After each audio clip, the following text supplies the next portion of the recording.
The title of this morning sharing is somewhat, to many people, I think it would be strange. Because he asks a question, which is better? And we're asking whether knowledge is better or faith is better. With knowledge, there's investigation and inquiry involved. And with faith, it's just belief lah. No need to ask questions. But of course, all these things, this morning's talk, we will try to answer some of these questions from the Buddhist approach. As some of you may be aware, I tend to encourage that you refer to the Buddha word, or what we call Buddhist scriptures. And the Buddhist scriptures are contained in the Pitaka, the three baskets, comprising of the Vinaya Pitaka, the Sutta Pitaka, and the Abhidhamma Pitaka. Of course, the Buddha didn't speak Tamil, he didn't speak Hindi, he spoke what they call basically Magadhi, but we normally call it Pali, which is the language, it just means the language of the Buddhist text. Most of the time we spend time, we will refer to lectures by the Buddha contained in the Sutta Pitaka. Though the Vinaya Pitaka is of interest, and for those who have a psychological bent, professionally or enthusiastically, the Abhidhamma Pitaka will be useful because there are no people inside there, purely mental analysis. In the Sutta Pitaka, we have the 5 Nikayas or collections, the long collections, the Digha Nikaya, the Majjhima Nikaya, the Sangyutta Nikaya, Anguttara Nikaya, and the Khuddaka Nikaya. You notice at the end of each of these, like say, Digha Nikaya, what they call, there's I put a DN, capital D, capital N. There's a coding system in which many, what they call, articles will code DN followed by a number that shows exactly where in the Sutta Pitaka or in the Digha Nikaya is contained this particular lecture by the Buddha. And for most of us, most Buddhist centers have a set of the Nikayas, if not the whole Tipitaka, but at least the Sutta Pitaka itself. And for those who don't mind, don't want to refer to a printed copy of the suttas, you can actually search for all these suttas online, even from your mobile phone. Okay, in English, in Chinese, in Pali, in Sanskrit, in Tibetan, so many languages are available now. So there's no reason for why you have not read a lecture by the Buddha, a sutta. Okay. Now, this particular page is of interest. The artistic rendition indicates that the Buddha was sending off the first 60 enlightened disciples of the Buddha. And in this exhortation to the first 60 enlightened disciples, the Buddha mentioned, wander off mendicants or monks, wander off monks for the welfare, happiness, and benefit of the people, out of compassion for the world. So this particular page indicates that the whole of Buddhism, or the Buddha didn't use the English word Buddhism, he referred to his teaching as Dhamma Vinaya. Dhamma means the doctrine, Vinaya means the practice or the discipline. So this Dhamma Vinaya or Buddhism, what is it for? It is for our welfare, for our happiness, for our benefit. And why do the monastics, the Buddhist monks and nuns, go out and share this Dhamma? It is because of they have compassion for the world. And this is the exhortation which the Buddha sent off to this group of enlightened disciples. Now, today's topic talk about faith. The Pali word, the language spoken by the Buddha, Saddha. You pronounce it as S-A-D, Sat, and then D-H-A, Saddha. And the A, Ba means a long R. Typically translated in many texts as faith, though I prefer the word confidence. Faith has certain, what they call, implications. Faith means trust, but faith can also mean blindly following. Hence the word, a modern word called blind faith. Means you don't have to ask questions. So-and-so in front says, follow me, and you just follow. Follow me where? Don't know. Why? Don't know. So a lot of problems there. But confidence is different. Confidence requires that you have to instill confidence in your followers. Because when you say certain things, then why should other people follow you?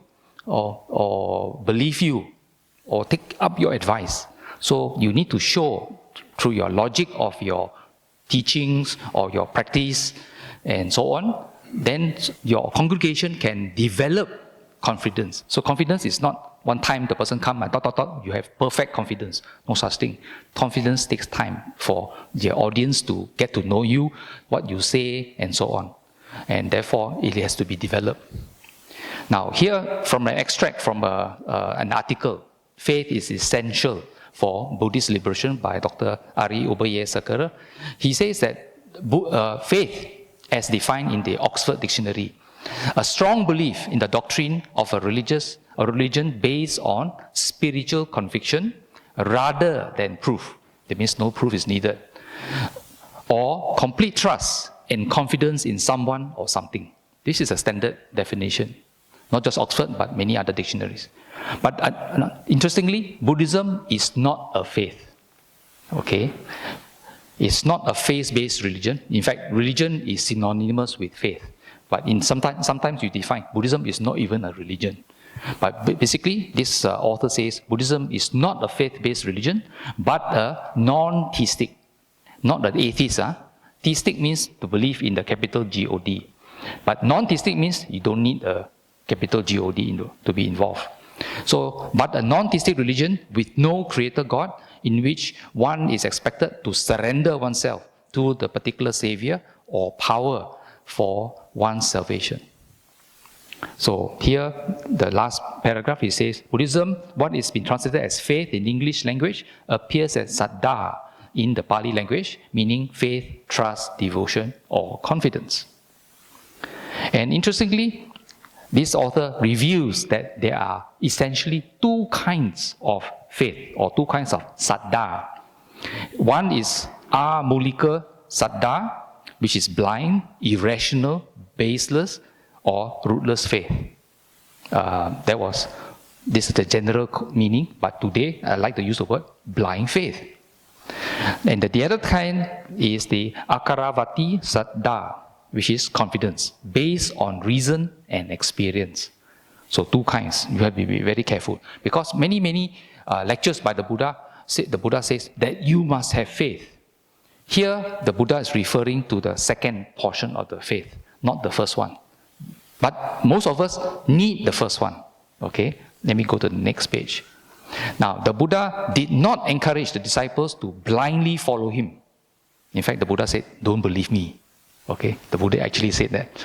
Or his teaching, but encourage them to doubt, explore, and investigate, so that one can develop confidence in the teaching through experiential verification. Now, here the author didn't talk about just intellectual reasoning, logic, and all this kind of thing. The key word is called experiential verification. You have to practice the thing, you experience the consequences or the results of it, then you know, oh, now I know what the Buddha is talking about from experience, not from your thinking. That's a big difference. So in Buddhism, faith or devotion associated with strong emotions can become an obstacle to the disciples' spiritual development. Now, faith in Buddhism, in the Buddha's enlightenment and the teaching can act as an essential and powerful motivating factor, particularly in the initial stages. And moving down the paragraph, the one in bold and underlined, the initial faith that one had in the beginning of the spiritual practice will naturally lead to reasoned confidence. Okay? So the first type of so-called blind faith, or your parents say, come to the Vihara, you go to Dhamma school, learn this. You just follow your parents out of faith. But as you practice and you have experiential verification of the teachings, from initially by blind faith, but later on, blind faith gets transformed, gets replaced, gets moved out into what they call verified verification and solid reasoned faith. So that is a transformation. So you still need the initial kind of blind faith, which most of us have, but you shouldn't stay there. You need to develop and move away from there. Now, many of you have heard of the Kalama Sutta. You notice the arrow at the bottom, big red arrow, pointing at the sutta name. The word sutta just means a lecture or discourse.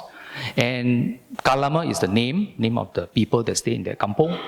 And AN, just now the scriptures, I had the various alphabet DN, MN, AN. AN is Anguttara Nikaya. 3 means Book of 3, Sutta number 65. You key in Kalama Sutta or AN 3.65 into your search engine, the whole sutta will come out. Okay? I encourage you to read suttas. Now this sutta is quite simple. What happened was, the kampong, Kesaputa area, was next to a forest. And in Indian tradition those days, many what they call religious or spiritual practitioners wanted to go into a forest to do the practice, to meditate and do other things. So they went into this village to go for alms, get food and supplies. Then after that, they will go in. So since they are religious teachers, they come inside. Then the local people, the village people ask, "Oh, Venerable, they are not Buddhists. I mean, there are so many kinds of religions. India at that time got so many kinds of religions." They will ask to this reverend and say, "Oh, what do you advise us?" And this teacher will say certain things, and then so sadhu. Then the teachers will go on to the forest.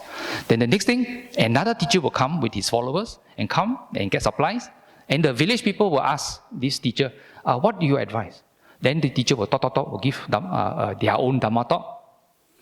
And then the villager will say, "Hey, Bante, how come now you say this way, but the teacher just now that left us just now say something different one." So this teacher right in front of them say, "No lah, that fella don't know anything one lah, don't believe him lah. Follow me, I am the way." Then the third one will come, the same thing will happen lah. Don't follow the first one, don't follow the second one, believe me. So many I passed through, not 5 or 10, so many religions I passed through, and the people in the kampong were very confused. Say, who to follow? Everybody says that the other fellow stupid, don't know anything. Believe me.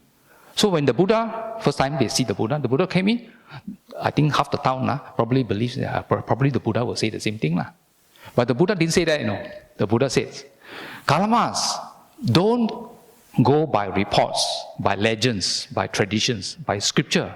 It means don't follow scripture also. By logical conjecture, by inference, by analogies, by agreement through pondering views, by probability, or by the thought, this contemplative or this monk is our teacher. Number 10 is very important, In short, translated, don't believe the Buddha. Even though you treat the Buddha as your teacher, say don't believe him also. Okay? And how do you judge all the ideas, all the teachings coming out from this religion, that religion, this philosophy or whatever, or even from the Buddha? And the Buddha said, when you know for yourself that, that statement is very important. These people is meeting the Buddha for the first time. They do not know about the Four Noble Truths, Noble Eightfold Path, all the precepts. They don't know all that. But the Buddha says, when you know for yourselves. Why? The kampong people have lived a life, earned a living, have interacted. They have certain degree of what they call life experience. They have, most of us call that common sense. Okay, we have lived a life, we know what is right, what is wrong, and all these kinds.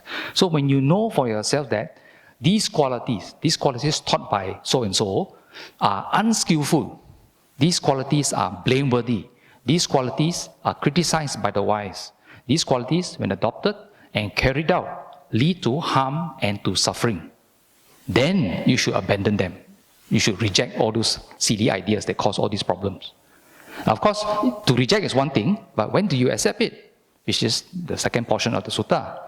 When you know for yourselves that these qualities are skillful, qualities are blameless, these qualities are praised by the wise, when adopted and carried out, lead to welfare and happiness. After all, the Dhamma taught by the Buddha is for our welfare, happiness, and our benefit. So lead to welfare and to happiness, then you should enter and remain in them. So use your comments to judge. This is what I call a sieve which has big lubang to catch all the obvious silly ideas and throw them out. And then what goes through, that you may proceed to follow them. Now, the rest of this session will be quoting the Buddha word. I'm not actually giving the Dhamma talk. The Buddha is. I'm just highlighting the section where the Buddha said certain things. This particular sutta, the Niganta Nataputta Sutta from the SN, Sangyutta Nikaya, chapter 41, sutta number 8. It's talking about between knowing and believing or faith. Now, interestingly, this lay person, the householder called Citta, happened to see a large group of what they call the Jains. This sutta is about the Citta, a lay person, talking to the founder of Jainism. Now, during the Buddha's time, there were many religions, but famous teachers, there were 6 famous teachers. One of them was Nigantha okay? And Nigantha was the founder of Jainism, which survived till today. So, in the 21st century, you still have Jainism and Jain followers. And of course, Buddhism survived till today. All the other so-called religions during the Buddha's time all disappeared into history, forgotten already, except recorded in the Buddhist texts and elsewhere. So, this Nigantha knew that Citta was a follower of the Buddha, and he asked him a question at the bottom.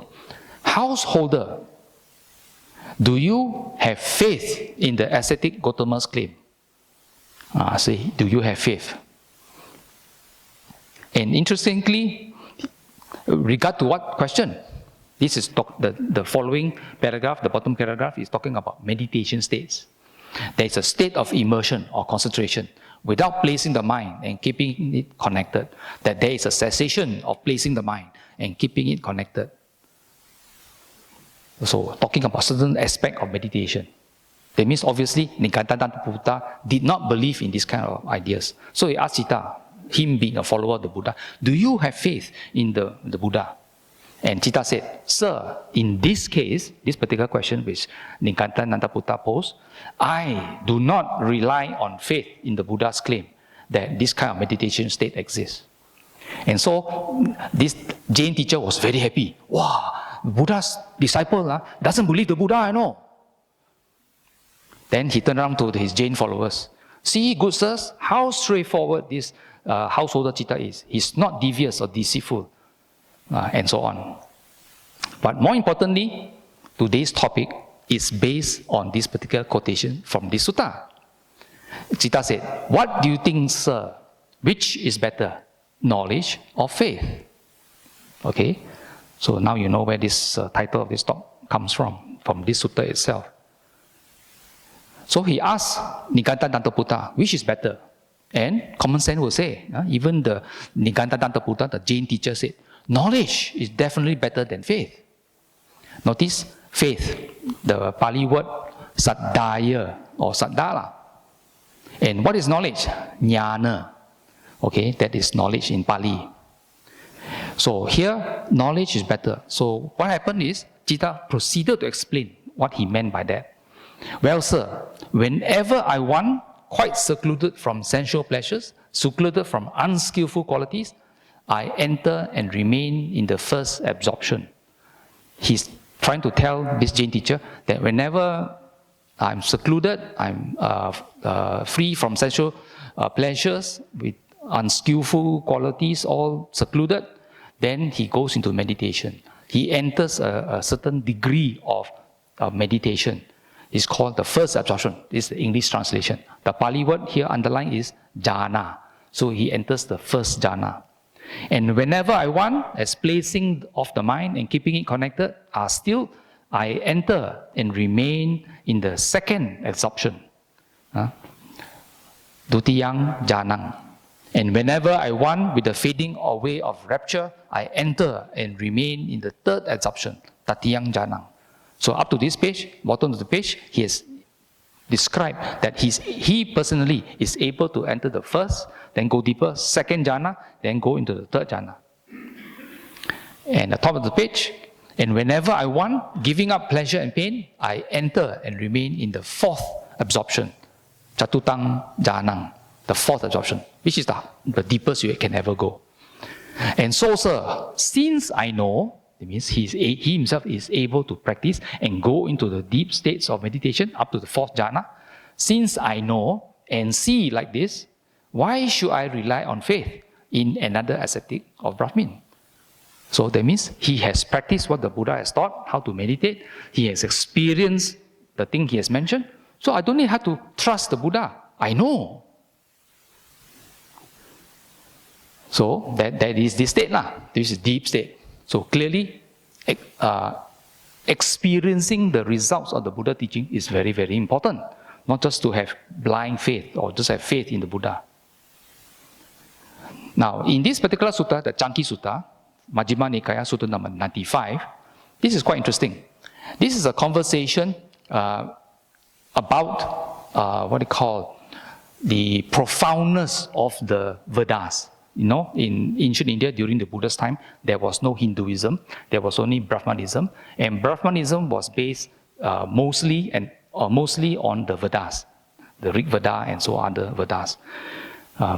Hinduism today had taken a lot of the Vedas to text and added some more what they call teachings inside now. And so this conversation between what they call a Vedic disciple, when the Buddha talked about lineage of testament, canonical authority, ancient Himal. Okay, this is the only truth. Anything else is futile. So here we are talking about, the people who follow all this because of this authority, everything handed down from the ancient wise people. So this is perfect. This is the only truth. Everything else is futile. And he asked the Buddha, what do you say about this? And so the Buddha said, well, Bharavaja, the person asking the question, is there even a single one of the Brahmins who says this? I know this, I see this, this is the only truth. Anything else is futile. And this person honestly said, no. Because when you say certain things, then people ask you, do you know it's true or not? Have you experienced it yourself? He is forced to say, no. Honestly, he said, no. I just, the religious sect just handed down, so I just follow lah. No. Then the Buddha go deeper. Well, is there even a single tutor, that means your teacher, single tutor of the Brahmins, or tutors, the teacher of the teachers, or anyone back to the 7th generation of tutors who says, I know this, I see this, this is the only truth, or anything else is futile. And he had to admit, no, none of theirs, so many teachers, 7 generations back, so many teachers, teachers of teachers of teachers, all far back, nobody dare to say, I know this. So, well, what of the ancient seers of the Brahmins? It means the people who wrote the Vedas themselves, all those ancient names. They were the authors, propagators of the hymns. The hymn was sung, propagated, and so on. Did even they say, we know this, we see this, this is the only truth, anything else is futile? And this student said, no. None of the ancient teachers admitted that they know this. So, Bharavaja, it seems that there is not a single one of the Brahmins, not even anyone back to the 7th generation of tutors, nor even the ancient seers of the Brahmins. Ancient seers means the authors of the Vedas, who say, we know this, we see this, this is the only truth, anything else is futile. And the most important portion, what do you think, Bharavaja? This being so, doesn't the Brahmins, all the Brahmins are 7th generation and the authors of the Vedas, their faith turned out to be baseless. They talk manila basically. So here, translated, baseless faith. What is this? Mulika saddha. That's how I introduced you to the thing. Or modern term, I call it blind faith. In the modern context, this particular page taken from Dhamma teacher from the US, Sharon Salzberg, she coined another term, bright faith, a sense of being able to draw near, to open up, to be inspired, powerful but unreliable. There is an emotional quality of wonderment, of excitement. Hence the picture lah. People go for a certain, what they call, religious sharing. Everybody stirs up their emotion, their excitement. I believe. This is a common thing lah. You can see a lot of this. But here, Sharon Salzberg says, powerful. It stirs the emotion, but unreliable. There are 2 more slides talking about Sharon Salzberg. But I go back to the Chanki Sutta. The earlier portion, we are talking about the Dhamma, the teaching by, say, in the Vedas, anybody has actually realized it, see it for themselves, experience it for themselves or not. Here, also the Chanki Sutta, here we're talking about the teacher, evaluating the teacher. Anyone who comes to a kampong, come to anywhere, and claims that I am enlightened, if they claim I'm not claiming, but other people may claim. If they claim, here this sutta talks about a householder or a child approaches and scrutinizes them for three kinds of things. Scrutinize means check them out. How do you check? Human being, I'm not so developed until I can read your mind. If I can do that, my checking is very fast. But since I cannot, I have to listen to you talk. I have to, see your actions, how you behave amongst other people and so on. So you scrutinize them. For what? For three things. Things that arouse greed. The Pali word is lobha. Things that provoke hate, dosa. Things that promote delusion. So greed, hatred, and delusion.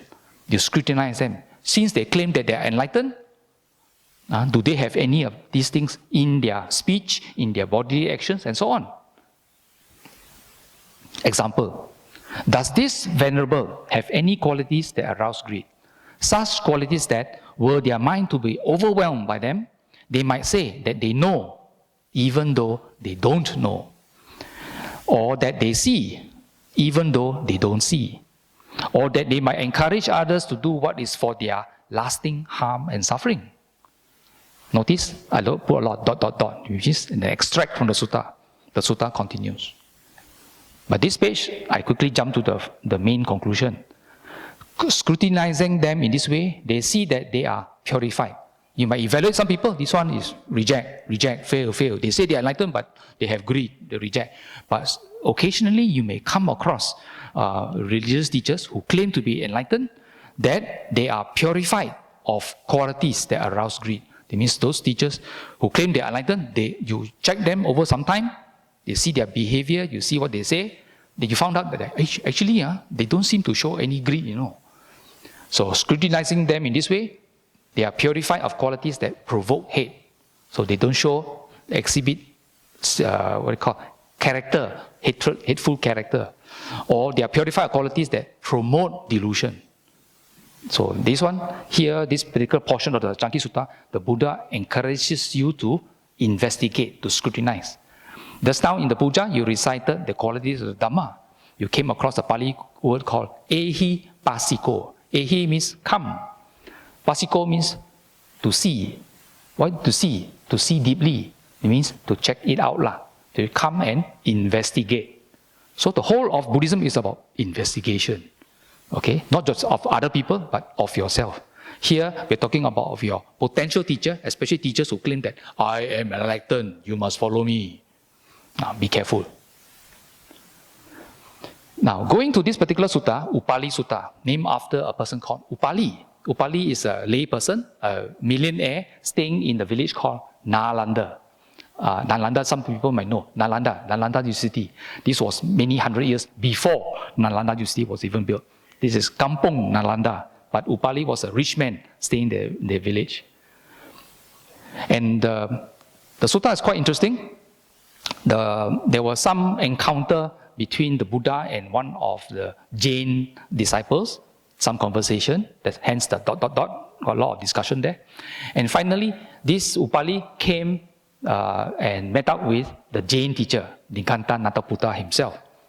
And he said, the teacher told Upali, you must go and meet up with the Buddha, And this Jain teacher was very confident that his lay disciple was knowledgeable in these Jain teachings, so well that it is possible that Gautama could become Upali's disciple.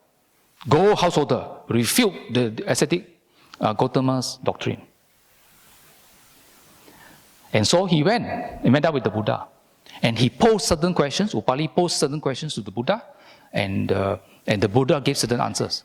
Then after that, Upali said, okay, let me ask the Buddha to give further similes to illustrate his answer. The Buddha gave a second simile, then the third simile, fourth simile, fifth, so many similes. He talked. Then after that, Upali admitted to the Buddha, Sir, I was already delighted and satisfied by the Buddha's very first simile. Yeah, that means the Buddha was able to answer Upali's question. Nevertheless, I wanted to hear the Buddha's various solutions to the problem. So I thought I oppose you in this way. That means he's testing the Buddha lah. And because of that, excellent, sir, excellent. As if he were writing the overturn and revealing the hidden and pointing out the path to the lost or lighting a lamp in the dark, so people with clear eyes can see what's there. The Buddha has made the teaching clear in many ways. I go for refuge in the Buddha, to the teaching, to the mendicant Sangha. Esahang bante bhagavantang saranang gacchami dhammancha bhikkhu sanghacha. Effectively, he went for refuge in the Buddha, Dhamma and Sangha, which means he converted from a Jain religion to become the Buddha's follower. Right there, first time meeting the Buddha, he already converted. From this day forth, may the Buddha remember me as a lay follower who has gone for refuge for life. Then the Buddha said, householder, you should act after careful consideration. It's good for well-known people. Well-known people because he's a rich man. Everybody in the kampong, Nalanda and around, they know him. So well-known people such as yourself to act after careful consideration. So they asked him to think again. After all, this is the first time he met the Buddha. Now, and Upali said, for if the followers of other religions were to gain me as a disciple, they'd carry a banner all over Nalanda saying, the householder Upali has become our disciple. And yet the Buddha says, householder, you should act after careful consideration. So, and towards the end, he said, for a second time, I go for refuge to the Buddha, to the teaching, and to the monastic Sangha. So he went for refuge second time because he's so happy, the Buddha. Buddha is not harder for disciples, He asked, hey, think carefully. Now we are back to the Chanki Sutta. This page you saw. This portion of the Sutta is checking out the teacher. And the Sutta continues. When you have checked out the teacher, especially a teacher who says that I am enlightened, then you check out the person, whether he shows any greed, hate, or delusion, and you find that, oh, this person doesn't seem to have, Next, they place saddha, faith or confidence in them. Because they have evaluated the teacher, or the person seems to be okay, so I have confidence in this teacher. With faith, when faith has arisen, they approach the teacher, they pay homage, or pay respect. Then they actively listen, hear the teachings, and remember the teachings. Now, actively listen is an interesting. There are separate suttas, lectures given by the Buddha, talking about what do you mean by actively listen. Some people listen to Dhamma talks, just listen, 50% distracted by something else at home, in the office. Then after that, come back, catch part of the second portion of the talk, third portion of the talk, and get distracted. In other words, many people listen to Dhamma talks, partially daydreaming. Okay? Actively listen requires that you pay 100% attention as to what the Dhamma talk is about. You hear the teachings and then remember teachings. Why remember the teachings? Because during 2,600 years ago, there was no paper. Paper was invented in China, it hasn't reached India yet. They don't have tape recorder, they don't have digital recorder. So how to remember what the teacher says? Memorize, word for word what the teacher says. Not that you believe it, just to put it inside. It means put the teachings that you heard and put in your brain. Remember the teachings. And then what do? You reflect on their meaning. This is ehipasiko lah. You are investigating. You reflect on the meaning. Does it make sense or not? Does he talking nonsense or not? Accept them after consideration. So there is evaluation involved when you hear a teaching. Back to Sharon Salzberg. Then just now we talk about bright faith. Powerful but unreliable. And she talks about another one, verified faith.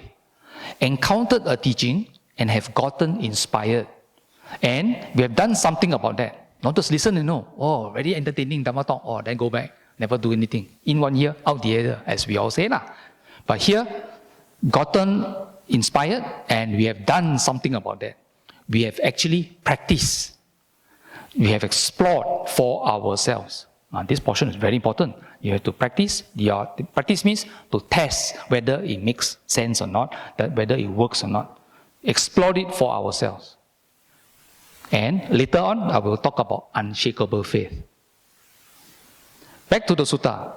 So in the Chanki Sutta, the Buddha says, reflect on their meaning, accept them after consideration. After that, what do? Then enthusiasm springs up. This is the practice portion.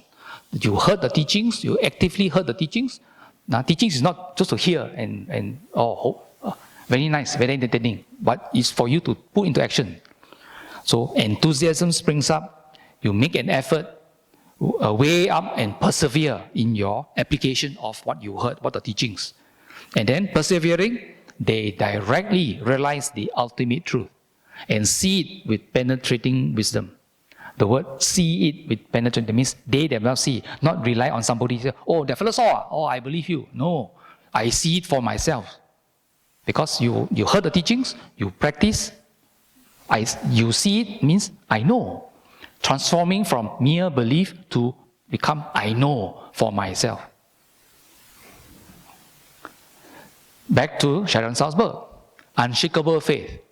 We have experienced something so deeply and strongly that from that point on, there is no turning back. We know from our own experience. Yeah? Back to the I know. We know from our own experience that this is how things are through our own understanding. So the practice of what the Buddha taught is for us to put it into action, to practice, so that you transform mere confidence into I know. So you don't need the Buddha anymore because I know. This particular sutta, Vimamsaka Sutta, the word Vimamsa means to inquire, to check. Check who? The Buddha gave a lecture on how you may try to check the Buddha, whether he's talking nonsense or whether he's enlightened or not. Okay? So, various translations, the inquirer. So, the sutta starts off a lot, and this portion is towards the end of the sutta. That's hence the starting, ... I approached the Buddha to listen to the teaching. He explained the Dhamma with its higher and higher stages, with its better and better stages, with its dark and bright sides. Then I directly knew a certain principle of those teachings. Here clearly says that directly knew means he came to deeply understand, the principle. What is the Buddha talking about? When I directly knew a certain principle of those teachings, in accordance with how I was taught, I came to the conclusion that those about the teachings, I had confidence in the teacher. Then the Blessed One is the fully awakened Buddha. The teaching is well explained. The Sangha is practicing well.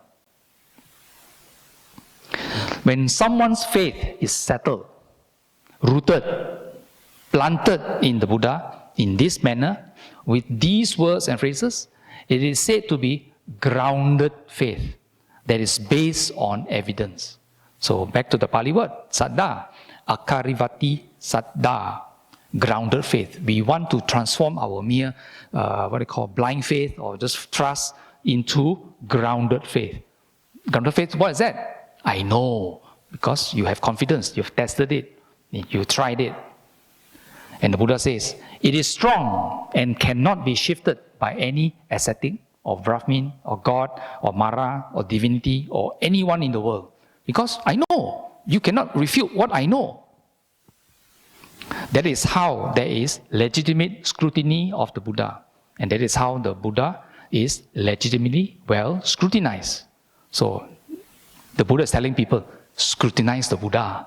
Check the Buddha out. The Buddha never say, believe me. The Buddha says, scrutinize.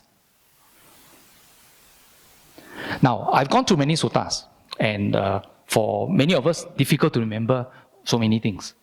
But this being the last page of this morning sharing, what is important that as a minimum, when you walk out of here, if you don't remember this sutta, that sutta, this sutta, a bit fuzzy and all that, you might want to take this home A very simple Dhammapada verse 183. Sabba papasa akranang kusalasa upasampada sacitta paridapanang etang buddhana sasanang. That we should avoid all evil. We should do good or cultivate wholesomeness. We should purify your mind. Now, if anyone in your house were to ask you, what did the Buddha teach? A lot of things the Buddha taught. How to summarize? This is the Dhammapada verse 183. If other people from other religions, Hindus, Muslims, Christians, were to ask you, what did the Buddha teach? This is the go-to Dhammapada verse. It summarizes everything. But for the seasoned practitioner who wants to practice the Dhamma, why is this useful? When you wake up in the morning, what should I do today? What kind of practice should I do? Well, this one also is a guidance. Avoid evil. How do you avoid evil? For most lay people, as a minimum, you practice the 5 precepts. And you do good is to practice the 5 ennoblers, the opposite of the precepts. Precepts are talking about avoiding. The ennoblers is something for you to do, to develop. And later on, purify your mind. This is usually in developing mindfulness and later meditation. So this is, in essence, the teachings of the Buddhas. Notice the word Buddhas, not Gautama the Buddha. The previous Buddhas and the Buddhas to come. All Buddhas teach the same thing. Okay? So with that, Saddhammo Cirang Tetatu, may the good doctrine long endure. Sabbe Satta Sukhi Hontu, may all beings be happy.